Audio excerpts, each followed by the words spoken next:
Jalur Sutra adalah jaringan rute perdagangan yang menghubungkan Tiongkok di timur dengan Eropa di barat, membentang sejauh lebih dari 6.400 km. Istilah Jalur Sutra pertama kali dicetuskan oleh Ferdinand von Richthofen pada tahun 1877. Jalur Sutra bukan sekadar jalur ekonomi, tetapi juga jalur pertukaran budaya, ide, dan teknologi yang telah membentuk sejarah manusia selama lebih dari 1000 tahun. Ayo kita mulai video ini dengan memahami asal-usul dan dampaknya terhadap peradaban dunia. Jalur Sutra pertama kali muncul sekitar abad kedua sebelum Masehi, ketika dinasti Han di Tiongkok mulai memperluas pengaruh mereka ke Asia Tengah. Jalur ini mendapat namanya dari komoditas paling berharga yang diperdagangkan, yaitu sutra. Namun, perdagangan di jalur ini jauh lebih kompleks dari sekedar sutra, melibatkan rempah-rempah, kertas, permadani, hingga batu giok. Pengiriman ekspedisi oleh Kaisar Wu dari Han untuk menjalin hubungan diplomatik dengan suku-suku di Asia Tengah menandai dimulainya perdagangan di jalur sutra. Meskipun banyak tantangan yang dihadapi, seperti medan yang berat, ancaman dari bandit, cuaca ekstrim, dan penyakit. Namun, risiko itu seringkali sepadan dengan keuntungan yang bisa didapat. Jalur sutra sebenarnya terdiri dari banyak rute, baik darat maupun laut. Jalur darat melintasi Asia Tengah, Pegunungan Pamir, dan Gurun Taklamakan, sementara jalur laut mengikuti pantai-pantai Asia Selatan, menghubungkan Tiongkok dengan Timur Tengah dan Eropa. Di sepanjang jalur sutra, didirikan karavanserai, yaitu sebutan untuk tempat perhentian dan perlindungan bagi para pedagang dan karavan mereka. Karavanserai ini menjadi pusat pertukaran budaya, di mana bahasa, agama, dan ide-ide baru diperkenalkan dan disebarkan. Jalur sutra tidak hanya membawa barang dagangan, tetapi juga ide-ide besar. Agama seperti Buddha, Islam, Zoroastrianisme, dan Kristen Nestorian tersebar melalui rute ini, menghubungkan berbagai peradaban dengan cara yang tidak terbayangkan sebelumnya. Jalur sutra kerap kali dipengaruhi oleh kekaisaran besar, seperti Kekaisaran Romawi, Persia, dan Mongol. Setiap kekaisaran meninggalkan jejaknya, baik dalam bentuk pengaturan perdagangan maupun dalam penyebaran budaya mereka. Kota-kota seperti Samarkand, Bukhara, dan Kashgar menjadi pusat peradaban yang berkembang di jalur sutra.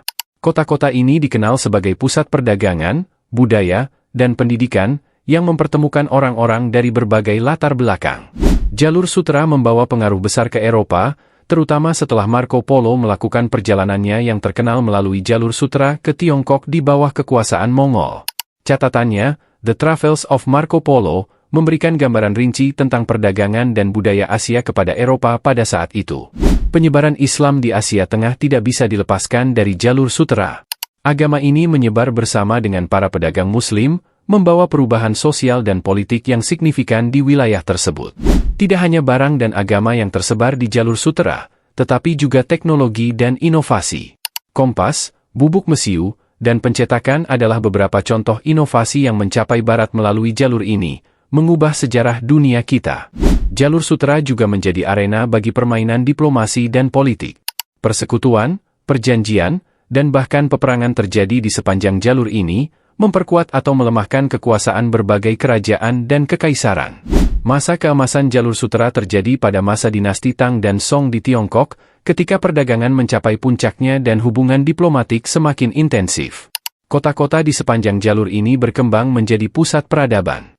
Penutupan jalur sutra terjadi ketika Konstantinopel jatuh ke tangan Turki Utsmani pada tahun 1453. Peristiwa ini menandai dimulainya zaman eksplorasi, saat Eropa mencari rute maritim baru untuk perdagangan. Kemudian, dengan munculnya rute laut yang lebih efisien dan penaklukan oleh kekuatan Eropa, jalur sutra mulai mengalami kemunduran pada akhir abad pertengahan. Perlahan-lahan, jalur ini kehilangan perannya sebagai urat nadi perdagangan global. Saat ini, sisa-sisa jalur sutra masih ada dan UNESCO telah mengakuinya sebagai situs warisan dunia, menandai pentingnya jalur ini dalam sejarah global.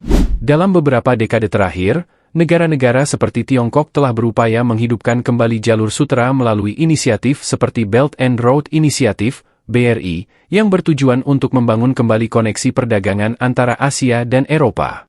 Pendidikan dan penelitian menjadi aspek penting dalam memahami dan melestarikan warisan jalur sutra. Universitas dan lembaga penelitian di seluruh dunia melakukan studi mendalam tentang sejarah, budaya, dan arkeologi jalur sutra, serta dampaknya terhadap dunia modern.